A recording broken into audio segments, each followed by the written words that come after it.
how to remove icon and type something in Callout in Notion. Today we're going to walk through a super handy tutorial for all the Notion users out there.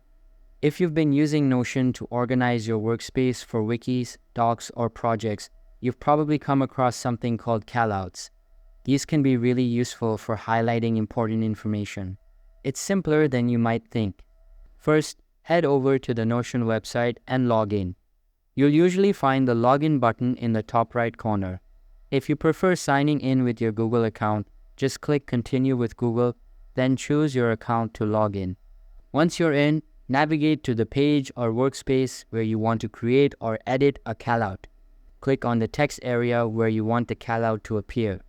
Then type /callout. Notion /commands make things super easy, and once you type that, you'll see the callout option pop up. Click on it and a new callout box will appear. Now, by default, you'll see a little emoji icon in the callout. If you want to remove it, just click on the icon. A small menu will show up, select Remove, and the icon will disappear. Just like that, you've got a clean callout box. As for the type something placeholder, good news.